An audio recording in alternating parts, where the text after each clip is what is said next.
very kind today. All right, let's get to the bud list. Let's start in the association. I know NFL draft is tonight, but we start in the association. Chris Paul.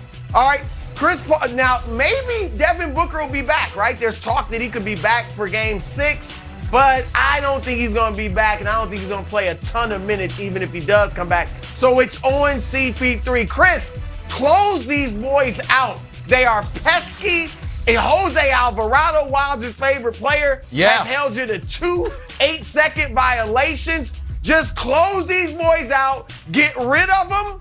Don't have to deal with them anymore. Move on to the next round. Get Book back. This is CP3's best chance to win a championship, that elusive one. Don't play around with these guys and take them to a game 7 and give them new life in New Orleans, because that could get tricky. All right, at number 4, I am going back, staying in the association, Ja Morant. Ja Morant is coming off a game in which he scored 18 of his 30 points in the fourth quarter. Hit the game-winning layup in acrobatic fashion and had a dunk that every single person on planet Earth, except Kevin Wilds, thinks was fantastic. You can't follow that up, Ja, by losing this series. And yeah, I went series because if Minnesota, they still are alive. They have no idea what they blew in game 5. They have no idea. So they're coming out tonight and they think they're going to win. Ja, you got to close them out, get rid, just like CP3, get rid of them so that dunk doesn't become a footnote. That dunk, if they lose this series, will just be, oh, it was a great dunk. You know, wonderful dunk. Make it mean something, Ja. Take these boys out tonight or tomorrow, whenever they play. All right, now we get to the NFL draft. Deebo Samuel. We know Deebo's asked for a trade. Now he's pushing back on people. Why is everybody talking about it? Well, Deebo, you put it out there. You scrubbed your Instagram and all that. Don't be mad now. But here's what I say. A lot of people think tonight with the draft, this is when Deebo is moved. Some are saying, no way John Lynch does it. Others are saying, he's going to the Jets. And here's what I say to you, Deebo. Be careful what you wish for, man. The Jets. And look, the Jets have had their moments.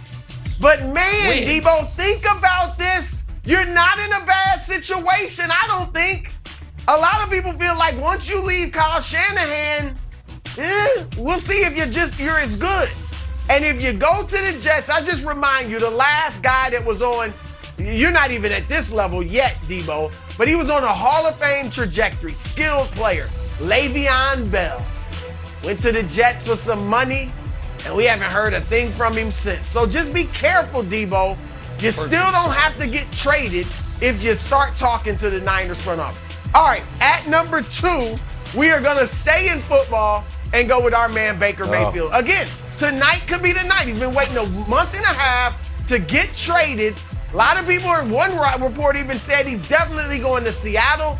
We'll see if that happens. Others are thinking Carolina could do something. But tonight, Baker Mayfield could be moved. Or over the weekend, he could be moved. Lot to see there. And if he's not, then we know he's going to get released, and then we'll see who picks him up. But a big weekend for Baker Mayfield because he finally could find out where his future is. Now, obviously, he's not going anywhere and being named the starter. He's going to have to fight for it and play for it, but at least he'll be out of Cleveland in no man's land. All right, and number 1 on the bud list, I got 2 of them, but it's obvious. James Harden and Doc Rivers. All right, James Harden, we all know about his playoff struggles in big games. Now we're there. All right, he wasn't that great in games 1 through 5. It's 38% he shot. Last 2 losses, he shot 32%. But now, game 6, this is where it begins to haunt James Harden. And he's going to be under immense pressure tonight to get rid of these Raptors. And then Doc, we talked about Doc, Nick, already, but he's blown 3-3-1 leads, more than any other coach in history. No one's blown more than one. No one ever, Nick, has blown a 3-0 lead. If they lose tonight, I think most people probably around the basketball world think they would lose the series. So the pressure, again, Doc, get rid of these boys. Get rid of them tonight so we don't have to talk about this.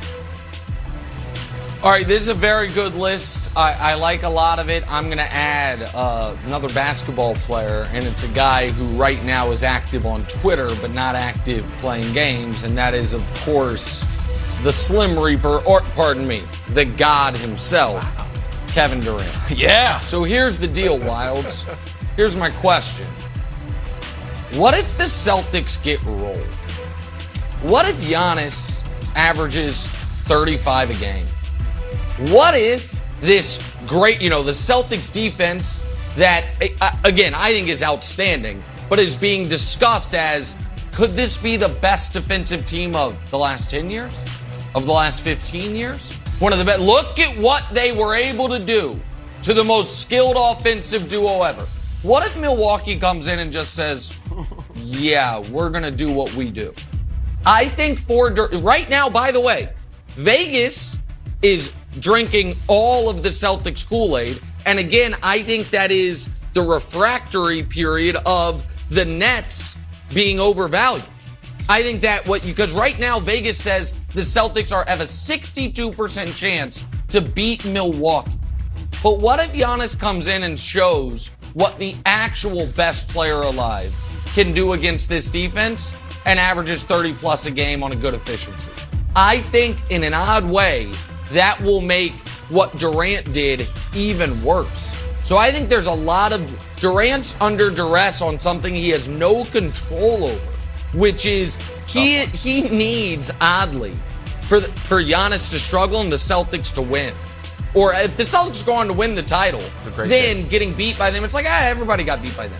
But if they lose a round after sweeping you, that's a problem. So I think Durant's under duress during this Celtics-Bucks series. I think that's a fantastic take.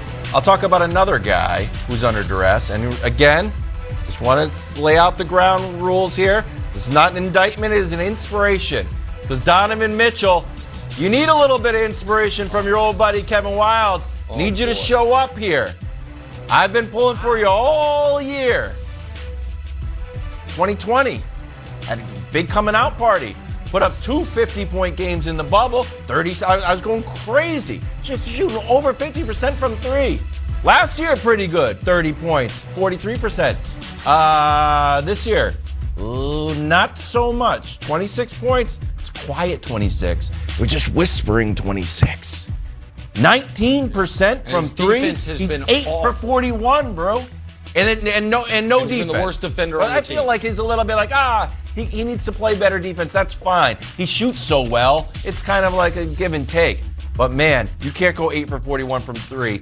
I know he's got a little bad hammy now. He says he's okay. The MRI was okay. We got to have a big Donovan Mitchell performance. Because when you come to New York, my friend, we want to have it on sort of good graces. We want to have some momentum as you pick up, as we get you in the Knicks jersey. We want to sort of pick up, start rolling. So right now, under duress, we want to sort of have a big game, and then head to the Big Apple. Big game, Big Apple. So Donovan Mitchell's on my list. Well, here's the thing, Wilds. And look, Donovan, it's not a good look that he couldn't capitalize on Luka missing the first 3 games.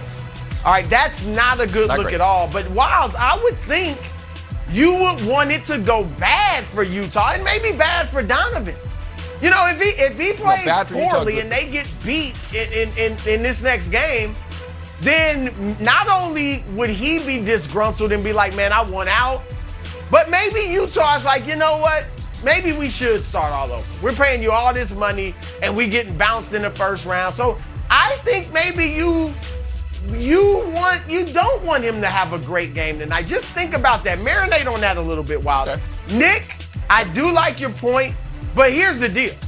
Giannis is going to average 30 or, close on efficient shooting, over 50%. He is. Now, that doesn't mean the Bucks are going to win, but I think Giannis is going to get his. The question is, will he get enough help? So I like what you're saying, but all Durant needs is them to lose. Because you're right. If Giannis goes out there and is awesome and they handle the Celtics fairly easily, it will make us look at the most skilled, 7-footer in the league and be like, wow, what was up with KD? Is this the beginning of the end? So I like what you said. I think that is a good take, but I think Giannis is going to play well. But what he has to lead them to victory for it to really impact Durant. Sure. Medals time. Quick Klay Thompson power ranking of vehicles. Number